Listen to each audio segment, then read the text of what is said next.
Europe में चाहे जितनी भी महंगाई हो या हालात खराब हो, लेकिन उसके बावजूद भी दुबई में जाना वो तो एक बिल्कुल ही बेवकूफ़ी है, क्योंकि दुबई की रियलिटी तो आम लोगों तक पहुंचती ही नहीं है। आम लोग तो दुबई को वहां पर मौजूद सेलिब्रिटीज की वजह से जानते हैं। जो भी सोशल मीडिया इन्फ्लुएंसर वहां पर जाके आपको दिखाते हैं, आप उसे यकीन कर लेते हैं, लेकिन रियलिटी इससे बिल्कुल ही मुख्तलिफ है। दुबई के मेगा प्रोजेक्ट्स की एडवर्टाइजमेंट करने वाले सेलिब्रिटीज आपको बिल्कुल भी ये रियलिटी नहीं बताएंगे, क्योंकि रेत पर बना ये शहर अपनी बड़ी बड़ी बिल्डिंग्स और जीरो टैक्स की वजह से पूरी दुनिया को अट्रैक्ट करता है, लेकिन असल में ये सिर्फ दूर से ही खूबसूरत लगता है। जो लोग भी आपको दुबई के ऐश और आराम की तारीफ करते नजर आएंगे, वो सारे के सारे या तो सेलिब्रिटीज हैं या बहुत ही ज्यादा पैसे वाले हैं, क्योंकि दुबई अपनी इकोनॉमी को एक टूरिस्ट इकोनॉमी बनाना चाहता है और वो इसमें कामयाब भी हो रहा है। इसलिए दुबई इन सब इन्फ्लुएंसर्स का इस्तेमाल करता है।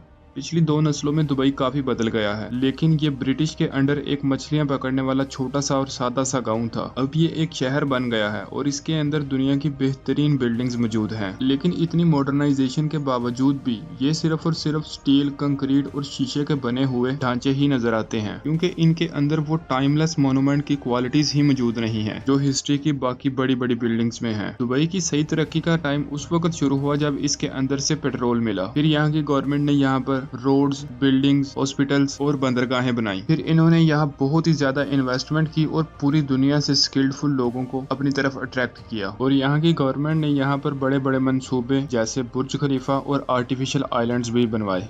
दुबई की इस डेवलपमेंट में काम करने के लिए मजदूरों को थर्ड वर्ल्ड कंट्रीज जैसे पाकिस्तान, इंडिया, बांग्लादेश और श्रीलंका से बुलाया गया। एक बार जब ये लोग यहाँ काम करने के लिए पहुँचते तो इनसे सबसे पहले तो इनका पासपोर्ट ले लिया जाता और उन्हें शहर के बाहर कैंपों में रखा जाता, जहाँ एक कमरे में 9 से 10 लोग रहते और 5 कमरों के लिए सिर्फ एक ही शावर अवेलेबल होता। जितनी इनसे सैलरी डिसाइड की जाती उससे हाफ दी जाती और काम पे सिर्फ जाने का पता होता, वापस कब आएंगे उसका किसी को भी कोई नहीं पता। इनकी सैलरी भी जानबूझ के लेट दी जाती ताकि ये लोग अपनी जरूरतें पूरी करने के लिए कर्जा उठाएं और हमेशा हमेशा के लिए यहीं पर फंस जाएं। हालांकि कोरोना के दौरान भी इन कंपनीज ने वादा किया था कि ये अपने वर्कर की खुराक और उसके इलाज की गारंटी करती हैं, लेकिन उन्होंने किसी एक बात पर भी अमल नहीं किया। ये लोग नौकरी से निकाले जाने के डर से कुछ भी नहीं बोलते और वो दुबई जो पूरी दुनिया को बहुत अच्छा नजर आता है, इन पर बहुत ही ज्यादा जुल्म करता है। दुबई को इस मुकाम तक पहुंचाने के लिए दुबई के रूलर से ज्यादा इन लोगों का खून पसीना शामिल है, लेकिन इन्हें किसी भी बात का 1% भी क्रेडिट नहीं दिया जाता। बुर्ज खलीफा हो जो इस दुनिया की इस वक्त सबसे बड़ी बिल्डिंग है, या पाम आइलैंड हो, इन्हीं वर्कर्स ने गर्मी की शिद्दत में वहाँ पर काम किया है। बुर्ज खलीफा के बनते वक्त वर्कर्स के साथ बदसलूकी करना तो एक आम सी बात थी, और जब ये बिल्डिंग बनी तो इसका सीवरेज सिस्टम बिल्कुल भी इस बिल्डिंग के लिए नाकाफी था। इस ओवरलोड को कई ट्रकों में डालकर उन्हीं वर्कर्स ने ही इसे ठिकाने पर लगाया।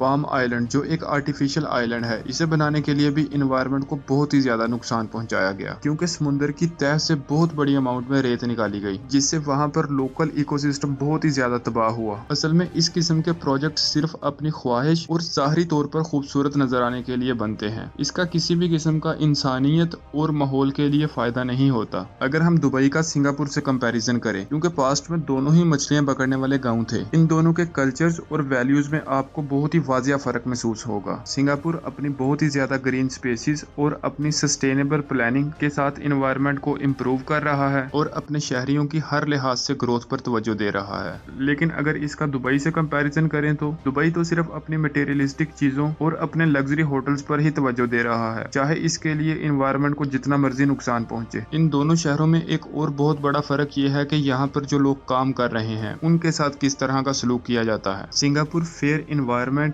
अच्छी सैलरीज और सेफ वर्किंग कंडीशंस प्रोवाइड करता है। ये अपने वर्कर की लर्निंग और स्किल इनहेंसमेंट पर बहुत ही ज्यादा जोर देते हैं। और अगर दुबई की बात करें, वहाँ ना तो कोई बेसिक सैलरी स्ट्रक्चर है और ना ही बुनियादी हकूक दिए जाते हैं, बल्कि वहाँ पर तो काम करने वालों को शायद इंसान भी नहीं समझा जाता। सिंगापुर में आपको अपनी राय का इजहार करने की पूरी आजादी है, लेकिन दुबई में वहाँ तो बादशाही निजाम है। अगर कोई अपनी राय का इजहार करने की कोशिश भी करे तो उसे गायब कर दिया जाएगा। तो दुबई के सिर्फ 10% विजिटर्स, जिनमें ज्यादातर सोशल मीडिया इन्फ्लुएंसर और बड़े कारोबारी लोग होते हैं, उनको देखकर दुबई का सही अंदाजा नहीं लगाया जा सकता, बल्कि वो 90% लोग जो वहाँ पर रहते हैं और काम करते हैं वो इसकी सही तस्वीर बयान कर सकते हैं। दुबई की खुशहाली का ज्यादातर हिस्सा सस्टेनेबल नहीं है और यहाँ पर एक खालीपन है। जो लोग भी वहाँ विजिट करते हैं वो इस चीज को बखूबी जानते होंगे।